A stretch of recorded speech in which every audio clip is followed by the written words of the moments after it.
She spent 3 years scrubbing floors in the Alpha King's fortress, hiding the ancient starfire magic that burned in her veins.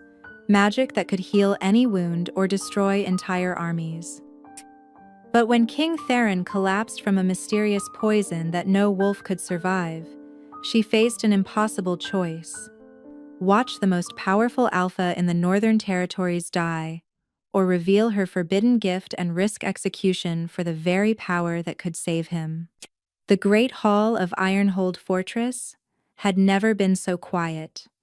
Vera pressed herself against the cold stone wall, her servant's gray tunic blending into the shadows as dozens of the kingdom's most powerful wolves filled the massive chamber.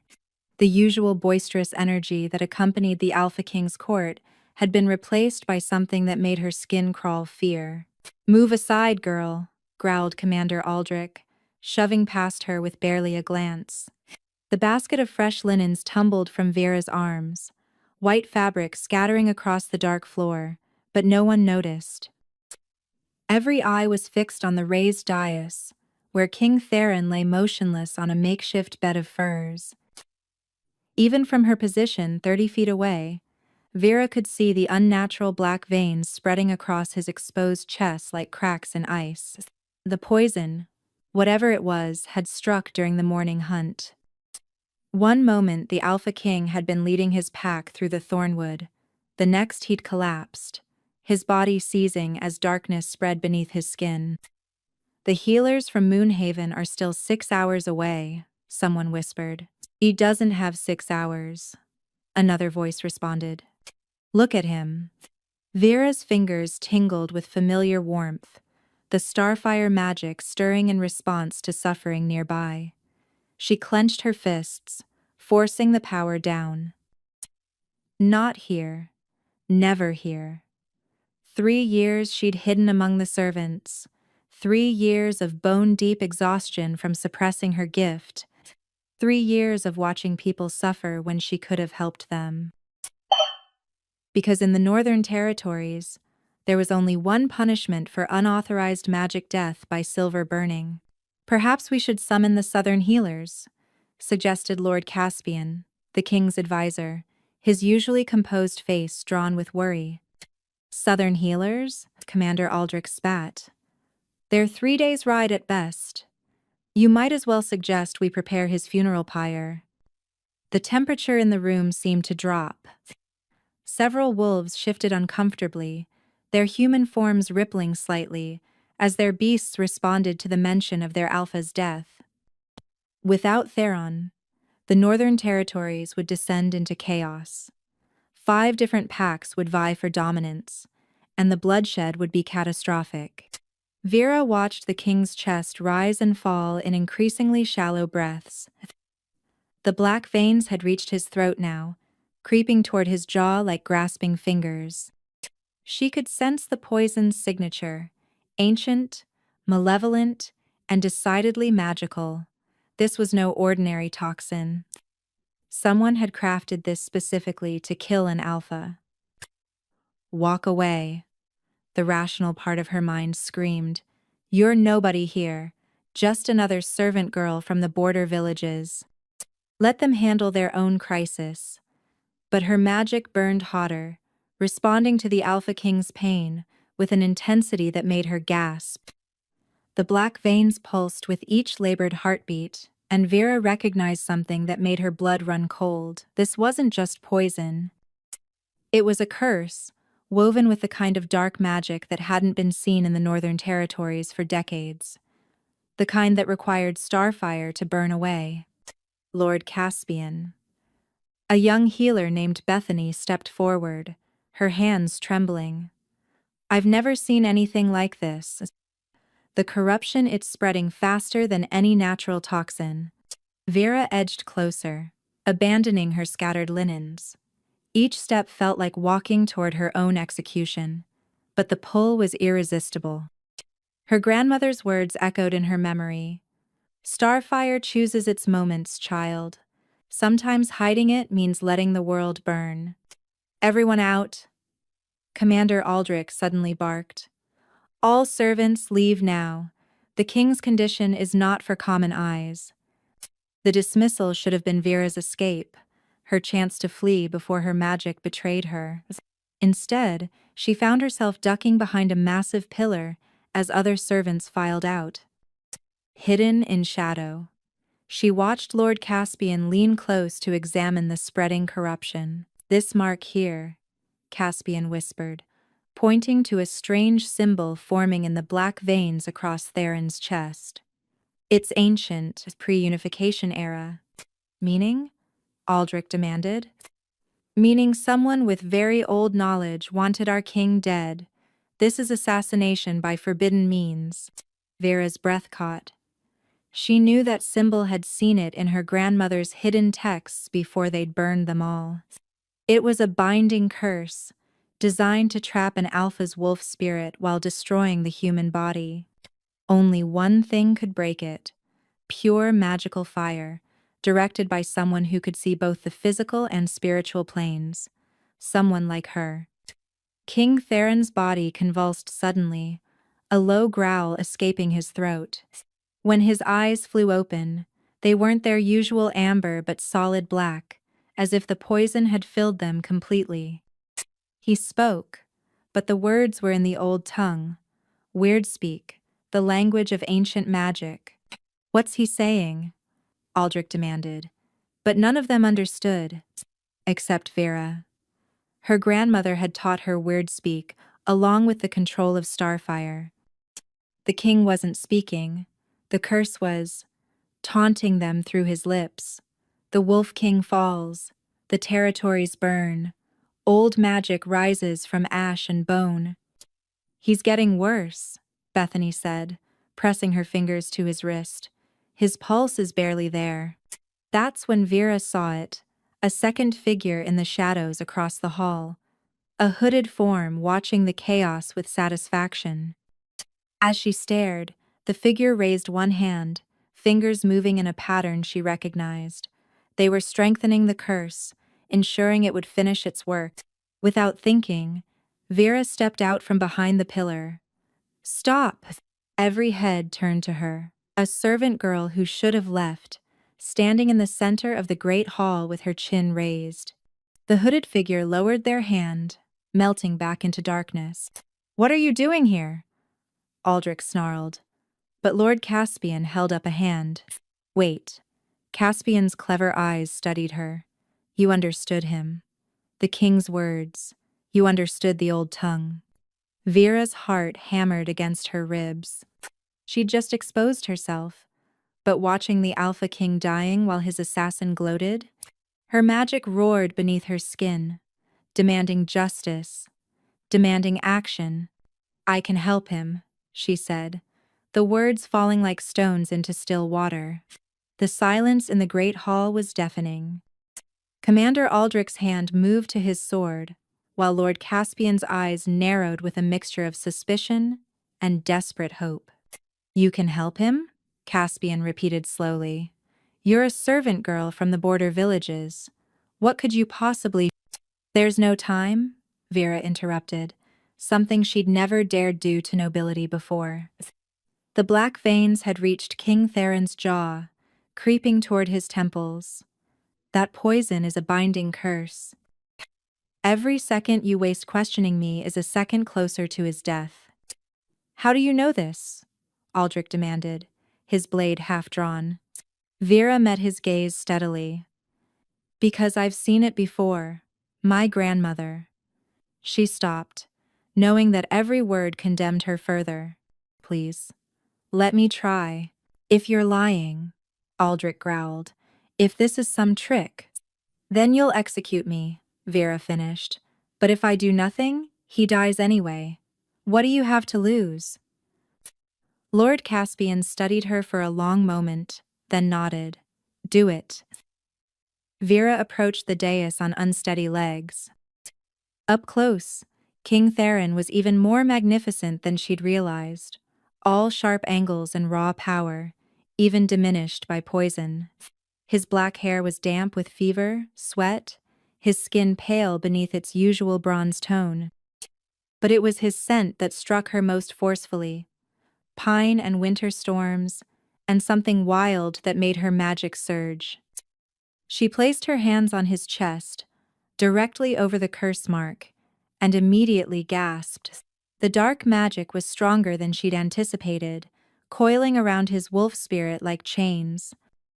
Through the connection, she could feel his consciousness trapped and raging, his alpha essence fighting against bonds it couldn't break. "I'm going to help you," she thought, not knowing if he could hear her. Then she released her starfire. The magic erupted from her hands in waves of silver-white flame that didn't burn but purified. The curse recoiled from it like a living thing, fighting back with tendrils of darkness that lashed at her mind. Vera gritted her teeth, pouring more power into the healing fire, following the poison's path through his body, and burning it away inch by painful inch. She was dimly aware of gasps and shouts around her, of Aldrich's sword fully drawn, of Caspian ordering everyone to stay back. But all her focus was on the battle raging beneath her hands, her starfire against ancient darkness, her will against the curse's malevolent intent. Then something unexpected happened.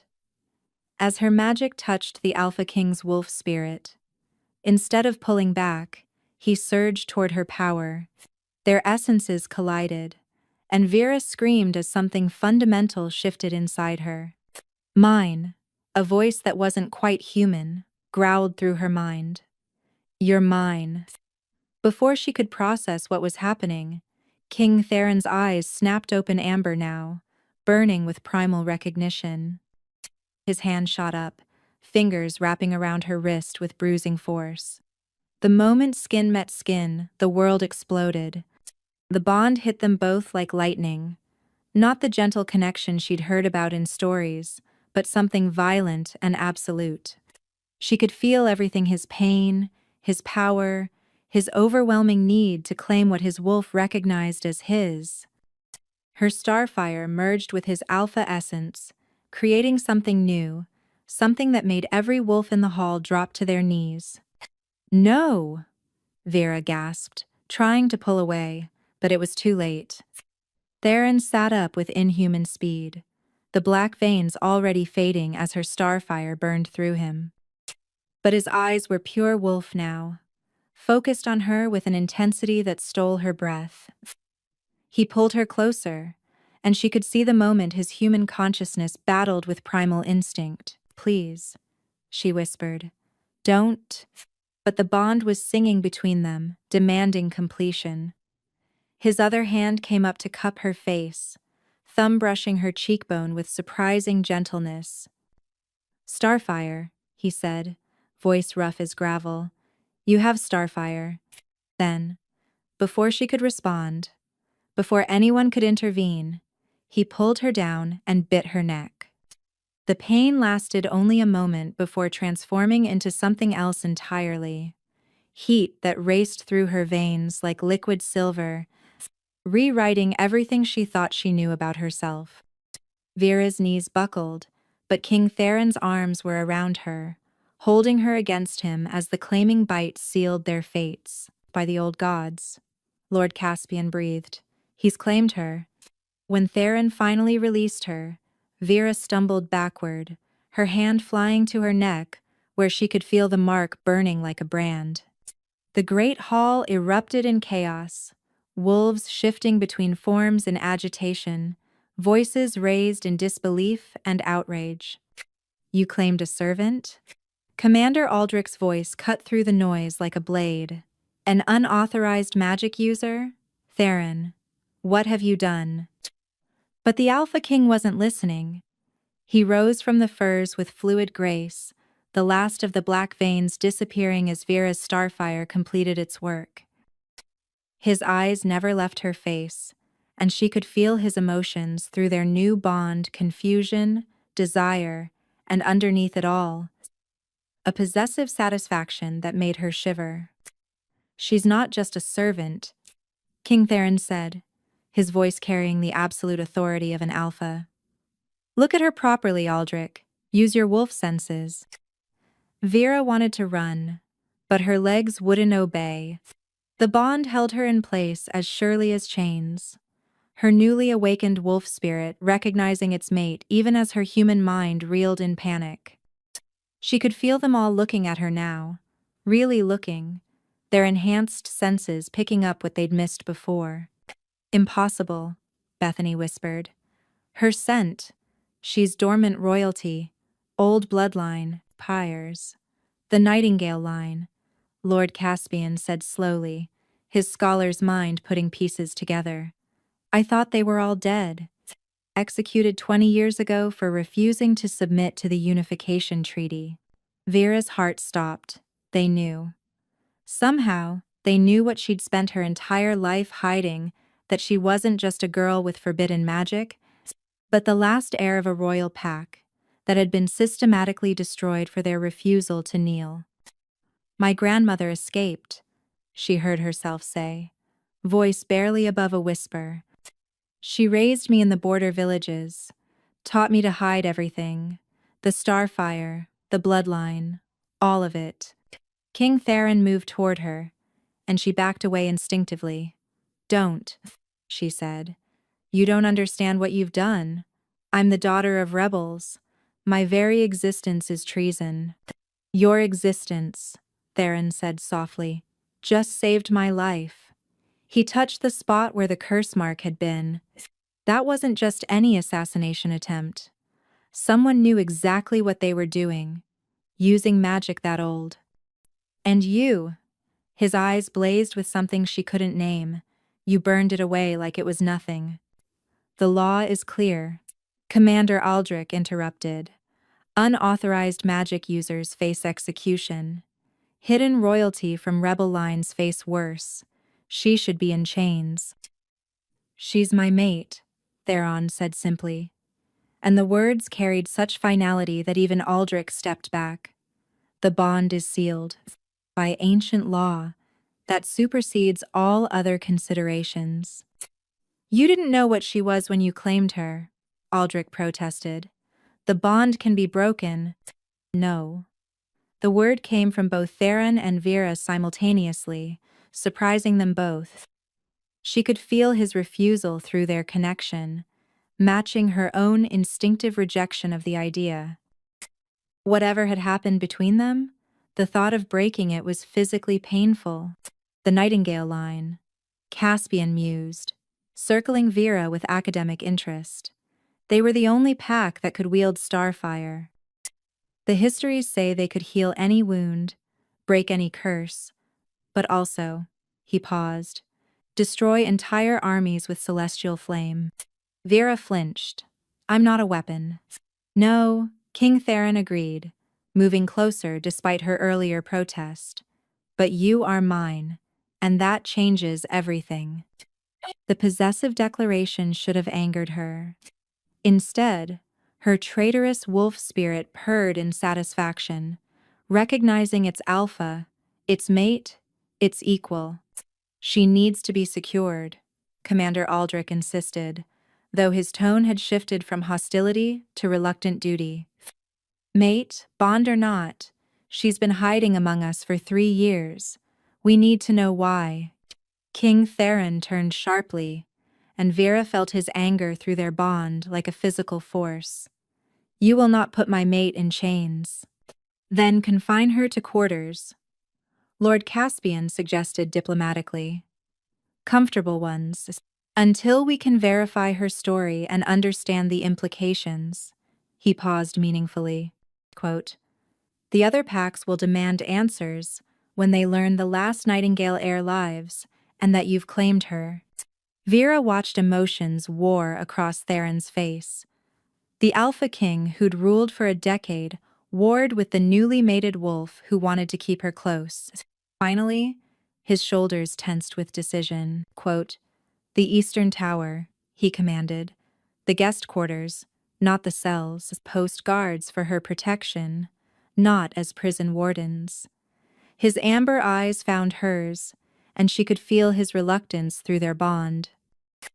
3 days. Give me 3 days to handle the political implications. Before Vera could respond, he was striding toward the door, Caspian, and half the court following in his wake. Only Commander Aldrich remained, eyeing her with deep suspicion. "The Eastern Tower, then," he said coldly. "Follow me." The walk through Ironhold's corridors felt like a funeral march. Servants scattered at their approach, and Vera caught whispers following in their wake starfire, claiming, "Nightingale, impossible." Her simple life of anonymity had shattered in minutes. The Eastern Tower quarters were luxurious by any standard, silk hangings, a bed that could fit 4 people, windows overlooking the Thornwood. But Vera barely noticed. The moment Aldrich left, she collapsed against the door, her hand pressed to the burning mark on her neck. She could feel Theron through the bond, his emotions a constant presence in her mind.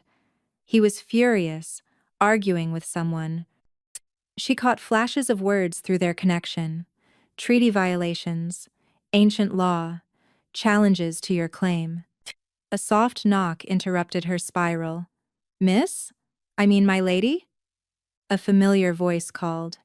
Vera opened the door to find Senna, another servant she'd worked alongside for years, holding a tray of food and fresh clothes that definitely weren't servants' grey. "Pras." "Senna. Is it true?" the girl whispered, eyes wide. "You're Princess Vera Nightingale? You have the starfire?" The title hit like a physical blow. Princess. She'd never been that, never wanted to be. "I'm just Vera." "You saved the king," Senna said firmly. "That hooded figure, they found his body in the lower corridors, burned from the inside out. They're saying your magic killed him through the bond he'd made with the curse." Vera's stomach turned. She'd killed someone. She'd felt the curse's creator die when she'd severed their connection to Theron, but she hadn't processed it until now. "The king has called an emergency gathering," Senna continued. "All 5 packs are sending representatives. They're saying some will challenge his claim on you, demand you stand trial for your bloodline's crimes." Through the bond, Vera felt Theron's rage spike, followed by something that felt like fear. The Alpha King was afraid, not for himself, but for her. Night fell, and with it came dreams that weren't quite dreams. She stood in a moonlit forest, and Theron was there, his wolf form massive and midnight black. "I shouldn't have claimed you publicly," his voice echoed in her mind. "Should have hidden you until I could protect you properly." "You didn't exactly have a choice," she replied. The bond is perfect," he interrupted fiercely. "You're perfect, but the packs, some never forgave your family for refusing the treaty. They'll use this as an excuse to challenge my rule." "Then break the bond," Vera said, though the words burned her throat. "Find another way." His wolf form rippled, and suddenly he was human, pulling her against him. "Never. You're mine, little star. I'll burn the territories to ash before I let them harm you." She woke, gasping, her skin still tingling from his touch. For 2 days, Vera paced her gilded cage while her body went through changes she didn't understand. The starfire that had always required careful control now surged wildly through her veins, reacting to emotions that weren't entirely her own. Every time Theron felt anger in his negotiations, her hands would burst into silver flame. When his frustration peaked, she'd find herself partially shifted elongated canines, claws instead of fingernails, eyes that glowed gold in the mirror. "This isn't possible," she muttered, staring at her reflection. "I'm not a wolf." The Nightingale line were mages, not shifters. But the evidence was undeniable. The claiming bite had awakened something dormant in her blood, something her grandmother had never mentioned. Was this why the Nightingales had really been hunted? Not just for their refusal to submit, but for what they truly were, hybrids that shouldn't exist. A sharp pain lanced through her skull, dropping her to her knees. Through the bond, she felt Theron's alarm. then his attempt to soothe her from wherever he was in the fortress. But the pain only intensified, her bones aching as if they were trying to reshape themselves. "Not now," she pleaded with her body. "Please, not now." The door burst open, and Lord Caspian entered with 2 healers. "The king felt your distress." He stopped mid-sentence, eyes widening. "By the ancestors, you're turning." "I can't be." Vera gasped through gritted teeth. "I'm not a wolf. I'm—" Another wave of agony cut off her words. "You're both," Caspian said with academic fascination. "The Nightingale line. The records were wrong. You weren't just mages who refused the treaty. You were the bridge bloodline wolf and mage combined. That's why the other packs feared you." The healers approached cautiously, but when one tried to touch her, starfire erupted from her skin, sending them stumbling backward. The magic was completely out of control, responding to the wolf trying to emerge. "Get the king," Caspian ordered one healer. "Now." "No," Vera managed. "He can't see me like this." "The other packs are all ready," she screamed as her spine began to elongate. Through their bond, she felt Theron's approach, his alpha presence like a storm rushing through the fortress. When he burst through the door, his own control was barely held, eyes full wolf, claws extended, power rolling off him in waves. "Everyone out," he commanded, and the room emptied instantly. He knelt beside her, pulling her against his chest despite the starfire still flickering across her skin. "I'm here, little star. I've got you." "It hurts," she whimpered, curling into him. "Everything hurts." "I know." His voice was rough with emotion. "The first shift always does. But you're strong, stronger than you know." "I'm not a wolf," she insisted desperately. "I can't be." "You are now," he said softly. The bond awakened it. "Your wolf recognizes mine, even if you don't understand it yet." He pressed his lips to her forehead. "Let go, Vera. Stop fighting it." "I've always fought," she admitted through tears. "My grandmother made me promise. Always hide, always control, never let anyone see what we really are. You don't have to hide anymore." His arms tightened around her. "Not from me, never from me." Something in his words, in the absolute acceptance flooding through their bond, made her resistance crack. The change rippled through her, not the violent transformation of a normal wolf, but something else. Her form shimmered, starfire and shadow dancing together. And when it settled, she found herself looking at Theron, through eyes that saw everything differently. She'd become something between wolf and human, covered in silver-white fur that seemed to hold starlight, her form elegant and otherworldly. Not fully wolf, not fully human, but something unique, beautiful. Theron breathed, his hand running through her fur. "You're absolutely beautiful." Through new senses, she could smell his desire, his wonder, his fierce protectiveness, but also his fear. Tomorrow, the other packs would arrive. Tomorrow, everything would change. The great hall had been transformed into a tribunal. 5 massive thrones arranged in a semicircle, each occupied by an alpha whose power made the air itself feel heavy.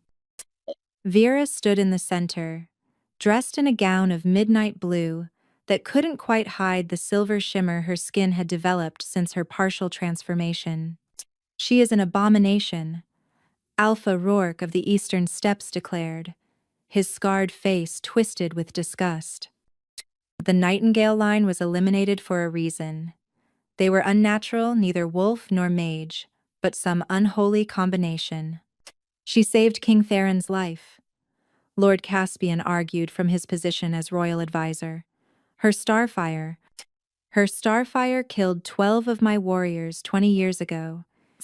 Alpha Mora of the mountain clans interrupted, her ice blue eyes fixed on Vera with barely contained hatred. When we came to enforce the treaty, the Nightingales burned them alive. Vera felt Theron's rage through their bond, though he remained silent on his throne, forced by ancient law to let the tribunal proceed without his direct interference. As her mate, he couldn't speak in her defense. It would be seen as bias, power. "I was 3 years old," Vera said quietly, her voice carrying despite its softness. "Whatever crimes my family committed, I had no part in them." "Blood carries sin," Alpha Rourke countered. "And you've been hiding among us, lying to us, for 3 years. Who knows what you've planned, what revenge you've plotted?" "I planned nothing. I hid because I wanted to live." Vera's temper flared, and starfire flickered across her fingertips before she could stop it. Several wolves in the gallery snarled in response. "See how quickly she turns to magic," Alpha Mora said coldly. "How long before she burns us all in our sleep?" "Enough." The voice came from the fifth throne, where the ancient Alpha of the southern marshlands Saturday. Elder Thane was old enough to remember the world before the unification, his milk-white eyes blind but all-seeing. "The girl bears no guilt for her bloodline's choices. But," he paused, "she is dangerous. The bond with King Theron makes her more so." Cotter story. "Then break it," Alpha Rourke demanded. "Sever the bond and execute her as law demands." The words hit Vera like a physical blow. Through their connection, she felt Theron's wolf rising, his control fracturing. She caught his eye and shook her head slightly. If he acted now, it would mean civil war. "There is another way," Elder Thane continued. "The old laws speak of a trial by moon. If she can prove her loyalty to the unified pacts, prove that her power serves rather than threatens, she may live." "What kind of trial?" Lord Caspian asked warily. "She must face the Shadow Pack." Silence fell like a stone. Even Vera, ignorant of so much pack history, knew that name. The Shadow Pack were exiles, wolves who'd been banished for crimes too heinous to name, who lived in the Darkwood where even moonlight feared to tread. "Perdison, that's a death sentence." Theron finally spoke, his voice like grinding granite. "It's a chance," Elder Thane corrected. "More than her family was given. If her starfire is as powerful as legend claims, if she truly is the bridge between wolf and mage, she might survive." "And if she survives?" Mora asked. "Then she's proven herself worthy of the king's claim. She becomes queen of the Northern Territories, recognized by all packs." Vera's mind reeled. Queen? She'd gone from hidden servant to potential queen in mere days? "She accepts," Theron said suddenly. "I can speak for myself," Vera snapped, then immediately felt his hurt through their bond. She softened her tone. "I accept the trial." Alpha Rourke smiled coldly. "Then you'll face them tonight. The moon is full, perfect for hunting." He stood, and the others followed. "Prepare yourself, Nightingale heir. The Shadow Pack hasn't had fresh blood in years." As the Alphas filed out, Theron was beside her instantly, pulling her against him. "You don't have to do this." "Yes, I do." She looked up at him, seeing her own fear reflected in his amber eyes. "If I don't, we'll never be free. They'll always question your rule, always see me as a threat." His hand cupped her face, thumb brushing the claiming mark on her neck. "If you die, I won't." She tried to sound confident. "I have starfire, I have you." But as night approached, and the Darkwood loomed before her, Vera wondered if either would be enough. The Darkwood lived up to its name. Ancient trees twisted toward a canopy so thick that even the full moon's light couldn't penetrate. Vera stood at the forest's edge, the 5 alphas and their packs forming a circle around the entrance. She could feel Theron's presence behind her, his distress hammering through their bond. "The rules are simple. Alpha Rourke announced with barely concealed satisfaction. Enter the Darkwood. Find the Shadow Pack's leader. Survive until dawn. He smiled coldly. Or die trying. Vera took a breath, starfire warming her chest. She'd changed into hunting leathers more practical than a gown for running or fighting. Her partially shifted form hummed just beneath her skin, ready to emerge. Vera. Theron's voice made her turn. He pulled something from his neck, a pendant bearing the royal seal. Wear this. Wear this. That's against the rules, Alpha Mora protested. It's a token, Theron said firmly. Not a weapon. The law allows it. Vera let him clasp it around her neck, the metal warm against her skin. Through their bond, she felt him pushing strength, courage, and something else battle knowledge from his years as Alpha. Come back to me, he whispered against her ear. That's a command from your king. Since when do I follow commands? She whispered back, trying for levity despite her terror. A horn sounded. Time was up. Vera stepped into the Darkwood, and immediately the world changed. The darkness wasn't just absence of light, it was a living thing, pressing against her skin, filling her lungs with each breath. Behind her, the entrance sealed with thorns that grew from nothing, cutting off retreat. She called starfire to her hands, creating 2 balls of silver light. The shadows recoiled but didn't retreat far. Something was watching her many somethings. A growl echoed from her left, then her right, behind, above. They were surrounding her. Vera's partially shifted form erupted without conscious thought, her body elongating, silver fur replacing skin, but maintaining her bipedal stance. She was faster this way, stronger, but still capable of wielding magic. The first attack came from above, a wolf twice the size of any she'd seen, its fur patchy with disease or madness. She rolled aside, throwing starfire that caught its flank. The creature howled but didn't retreat. Instead, 3 more emerged from the shadows. Fight or die, her wolf spirit snarled. Vera fought. Starfire erupted from her in waves, creating a protective circle. But the Shadow Pack wolves weren't normal. They moved through her magic like it was water, their forms shifting and changing, sometimes wolf, sometimes human, sometimes something in between. She ran deeper into the forest, using her hybrid form's agility to dodge between trees. But they knew this territory. Every turn she took led to another ambush. Soon, she was bleeding from dozens of small wounds, her starfire flickering with exhaustion. That's when she heard it, a voice in the darkness, speaking weird speak. Little star, little wolf, caught between worlds. A figure emerged from the deepest shadows.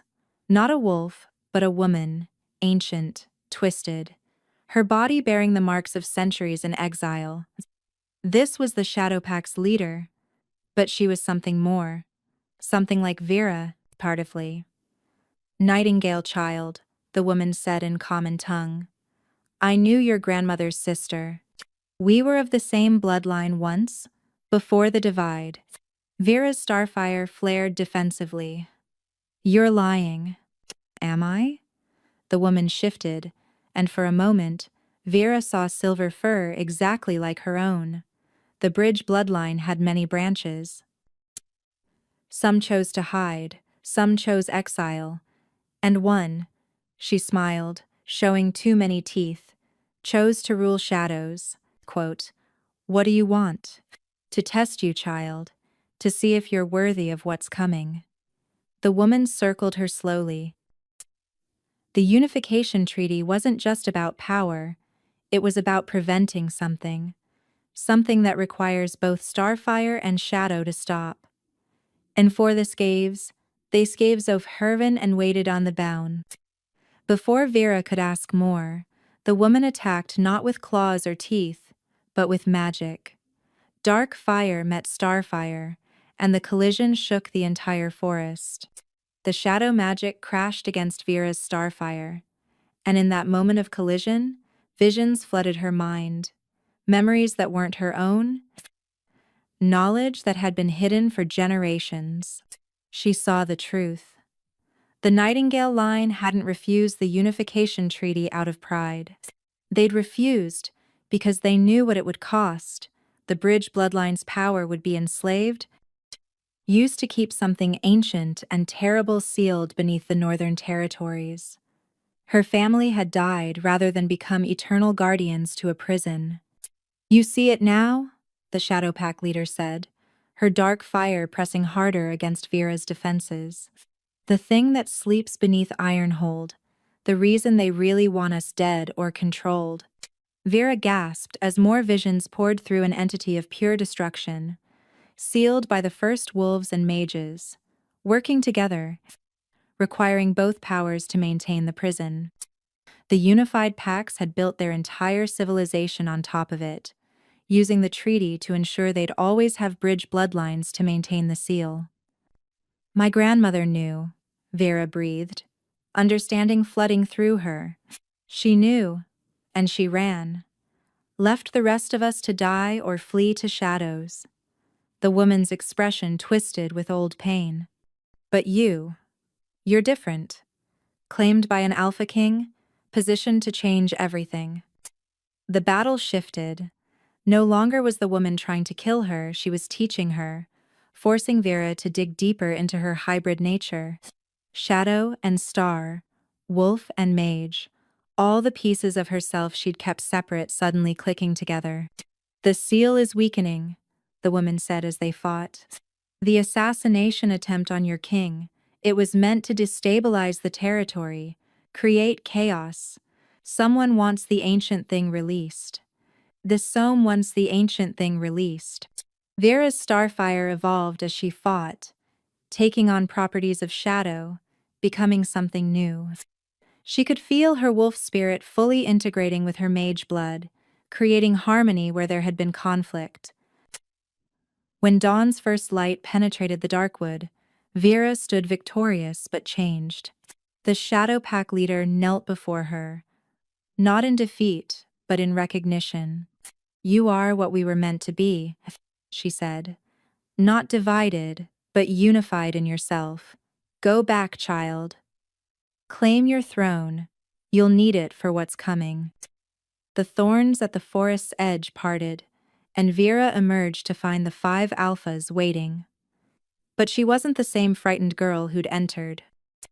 Power radiated from her starfire and shadow dancing across her skin, her form shifting fluidly between human, wolf, and hybrid. "Impossible," Alpha Rourke breathed.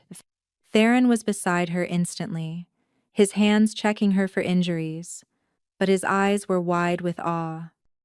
Through their bond, she shared what she'd learned, and his expression darkened with understanding.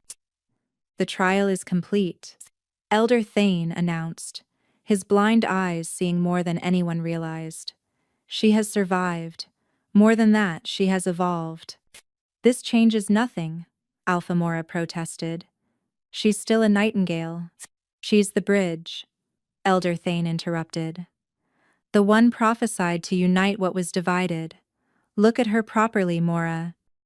She carries both aspects in perfect balance."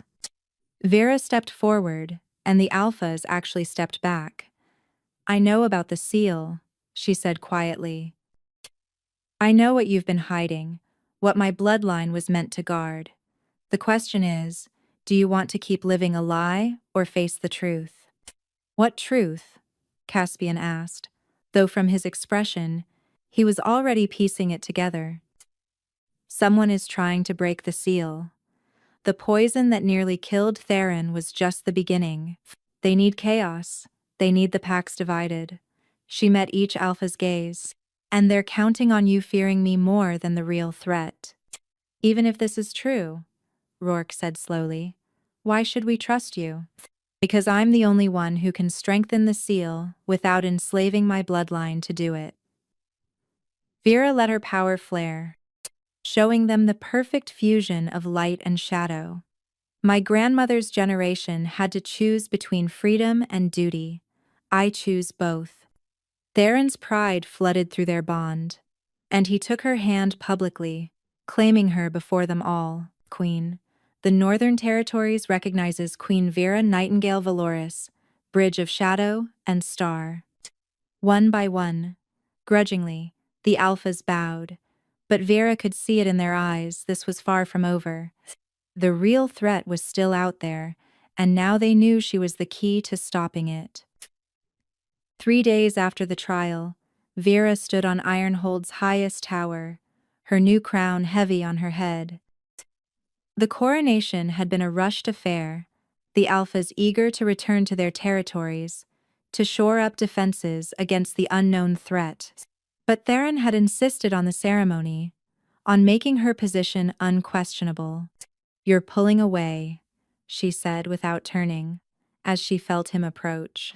Theron stopped several feet behind her, maintaining a distance that had grown since she'd returned from the Darkwood. "I'm giving you space to adjust." Liar. She turned to face him, seeing the pain he was trying to hide. "I can feel everything you're feeling, remember? The guilt is eating you alive." His controlled expression cracked. "I forced this on you. The bond, the trial, the crown, none of this was your choice. You think you trapped me? Didn't I?" His voice was raw. "You were free before I claimed you. Hidden, yes, but free. Now you're bound to me, to this kingdom, to a prophecy you never asked for." Vera stepped closer, but he backed away. "Theron, I've been dreaming," he interrupted. "Every night since the trial, dreams of you leaving, finding a way to break the bond. Dreams of you choosing duty over whatever this is between us." "Those aren't dreams," she said quietly. "Those are your fears bleeding through the bond." His eyes snapped to hers. "You feel them? I feel everything. Your guilt, your fear, She paused, then forced herself to continue. "Your love, Koss, and you're pulling away because you think you don't deserve it. I claimed you when I was half feral. I didn't give you a choice." "I had a choice," Vera said firmly. "I could have let you die. I could have refused the trial. I could have run the moment I emerged from the Darkwood." She moved closer, and this time he didn't retreat. "I choose to stay." "Why?" The question hung between them, loaded with everything they hadn't said. Vera could feel his desperate need to hear the answer warring with his fear of it. A sharp knock interrupted them. Lord Caspian entered, his face grave. "Your Majesties, we have a problem." They followed him to the war room where Commander Aldrich waited with several scouts. On the table was a map marked with red symbols. "The outer settlements," Aldrich said without preamble. "3 have gone dark. No word, no survivors we can find. But there are signs, ritual markings, similar to what we found after the assassination attempt." "They're accelerating their plan," Vera said, studying the pattern. "These settlements, they form a triangle around the seal's weakest point." "How do you know that?" Aldrich demanded. "Because I can feel it," she admitted. "Since the trial, I've been connected to the seal. It's screaming." Theron's concerns spiked through their bond. "Why didn't you tell me?" "Because you've been avoiding me," she shot back, then immediately regretted it, seeing his flinch. "What do they need to break it?" Caspian asked, ever practical. Vera closed her eyes, reaching for the knowledge the Shadow Pack leader had shared. A bridge bloodline's willing sacrifice on the new moon. Or, she paused, the death of a claimed bridge and their mate simultaneously. The room went silent.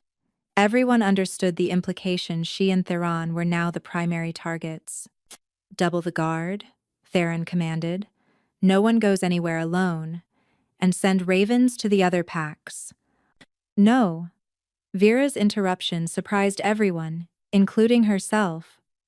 That's what they want us hiding. Afraid. Reactive. We need to take the fight to them. We don't even know who they are, Aldrich protested. Then we find out. She met Theron's gaze.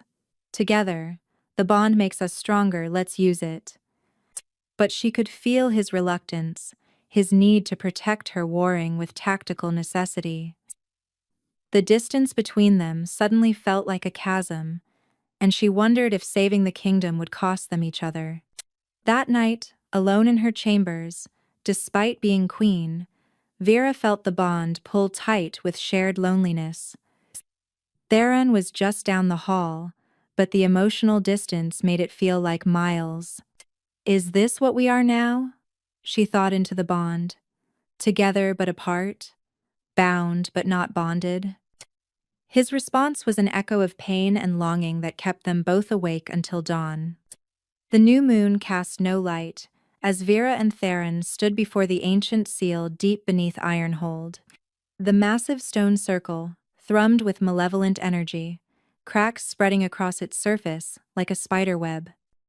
Aid tracked the cult here, followed the trail of destruction to this inevitable confrontation. It's beautiful, isn't it? A familiar voice echoed from the shadows. Lord Caspian stepped into view, but his scholarly demeanor had been replaced by something sinister. 20 years I've studied it, waited for the right moment. You, Theron snarled, his form already shifting. You were behind everything. The assassination attempt was meant to kill you slowly. Give me time to find her. Caspian gestured to Vera. Imagine my delight when she revealed herself saving you. The last Nightingale, delivered right to me. Robed figures emerged from hidden alcoves, dozens of them, each bearing the mark of shadow corruption. But worse, among them stood Alpha Mora and several wolves from the mountain clans. You made a deal with them, Vera said, understanding flooding through her. The entity below promises power beyond imagination, Mora said. The bridge bloodlines kept it prisoner, used its power to maintain their superiority. When it's free, those who helped will rule the new world. The new world will be ash, Vera countered. That thing doesn't want to rule, it wants to devour power. Then we'll let it devour our enemies first, Caspian said simply. He pulled out an ancient blade, its surface crawling with the same corruption that had nearly killed Theron. Quote, Your blood, willing or not, will break the seal, but I'd prefer willing, it's so much more powerful that way. Never, Theron growled, moving protectively in front of Vera. I thought you'd say that. Caspian smiled. So I prepared incentive. More robed figures dragged prisoners into view. Senna, other servants who'd been kind to Vera, and worst of all, young wolves from various packs, children. Let them go, Vera demanded, starfire flaring. Gladly, your life for theirs, bleed on the seal willingly, and they walk free. Through their bond, she felt Theron's desperate denial. No, we'll find another way, there is no other way, she responded. You know there isn't. I'll do it, she said aloud. Vera, no. Theron's anguish nearly drove her to her knees. She turned to him, cupping his face in her hands. From the moment we bonded, we've been holding back. You out of guilt, me out of fear.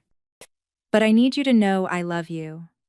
Not because of the bond, not because of destiny, but because you see me, all of me.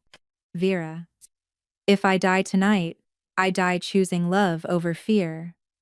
She kissed him, pouring everything she felt through their bond. But I need you to trust me, completely.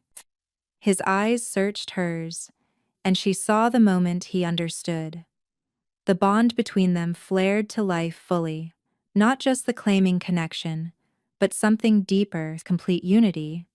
Together, he whispered. Together. She turned back to Caspian, Release them first. You're hardly in a position to negotiate. Vera let her power flare, not just starfire, but the perfect fusion of light and shadow she'd discovered in the dark wood. The corrupted seal responded, its cracks beginning to glow. I'm the only bridge bloodline left. Kill me wrong. And the seal doesn't break, it explodes, taking everyone here with it, including your precious entity. Caspian's eyes narrowed, but he gestured for the prisoner's release. As the innocents fled, Vera approached the seal, Theron beside her. Quote, "The king stays back," Mora commanded. "No," Vera said simply. "We're bonded. Fully bonded. Kill me. And he dies too. That's the price of a true mate claim." It was a lie, but only partially. The bond was strong enough that Theron would feel her death like losing half his soul's power. Whether he'd survive it was the gamble. As she knelt before the seal, pressing her hand to its cracked surface, she whispered in weird speak not to break it, but to remake it. The Shadow Pack leader had shown her the truth. The seal didn't need blood to maintain it. It needed balance. "What are you doing?" Caspian demanded as the seal began to pulse with silver light. "What my bloodline should have done generations ago," Vera replied. "Not guarding the prison, but transforming it." She opened herself completely to the starfire, to the shadow, to the wolf, to the mage, but most importantly, to Theron. Their bond became a conduit, his alpha strength flowing into her working. The seal shattered, but instead of releasing the entity, it absorbed it, transformed it. Pure destructive force became pure creative energy, flooding up through Ironhold and into the land itself. The explosion of light should have killed everyone in the chamber. Instead, it transformed them. Vera felt the ancient entity's essence flow through her, not as corruption but as purified power. It had never been evil, it had been incomplete, severed from its other half when the first wolves and mages had tried to contain it instead of understanding it. Just like the bridge bloodlines had been divided, so had this primordial force. Through her perfect fusion of shadow and star, wolf and mage, she gave it what it had been seeking for millennia: wholeness. Caspian screamed as the corruption was burned from his body, leaving him human but powerless. Alpha Mora and her corrupted wolves writhed as the shadow taint was purified, their wolves rejecting the darkness they'd welcomed. They would live but change no longer, alphas, their power broken by their betrayal. But Vera barely noticed them. All her attention was on Theron, who had collapsed beside her, his body convulsing as the transformed energy flooded through their bond. "No, no, no," she gasped, pulling him into her arms. "This wasn't supposed to happen to you." His eyes opened, and she gasped. They were no longer pure amber but shot through with silver starfire dancing in their depths. When he spoke, his voice carried harmonics of power. "You shared everything," he said in wonder. "Not just the burden, but the gift." Around them, Ironhold itself was changing. The stone walls bloomed with luminescent veins, the very fortress becoming a living testament to balanced power. Throughout the northern territories, she could feel the land awakening the seal's transformation, creating a network of power that would protect all the packs, not through suppression but through unity. "The bridge bloodline." Elder Thane's voice came from the entrance. He'd arrived with the other alphas, drawn by the explosion of power. It was never about keeping things separate. It was about showing us how to unite them. Vera stood, helping Theron to his feet. Together, they faced the assembled alphas, and she saw the moment of recognition. They were both changed, both carrying aspects of star and shadow, wolf and mage. "The old world is dead," she announced, her voice carrying new authority. The treaty that divided us, the fear that separated bloodlines, the seal that required slavery to maintain, it's all gone. What have you done? Alpha Rourke demanded, though his voice lacked its usual venom. I've given us a choice, Vera replied. Unite truly, not through force or treaty, but through understanding, or face the future divided and weak. And if we refuse? Someone asked. Theron stepped forward, his power intertwining visibly with Vera's. Then you face it without the protection of Ironhold. The transformation has begun. The land itself will reject those who cling to the old hatreds. It wasn't a threat, but a statement of fact. The purified energy was spreading, awakening dormant gifts in wolves who'd never known they carried mage blood, showing mages the wolf spirits that had always slept within them. You planned this, Lord Caspian accused from where he knelt, powerless and defeated. You knew what would happen. I hoped, Vera admitted. The Shadow Pack leader showed me the possibility, but I had to choose it. We had to choose it, she looked at Theron. Together. Over the following days, the transformation spread throughout the territories. Some wolves discovered healing gifts, others found connection to elements. Mages, who'd lived in hiding, emerged to find themselves welcomed, their wolf spirits awakening gently under the new harmony. But the greatest change was in Vera and Theron themselves.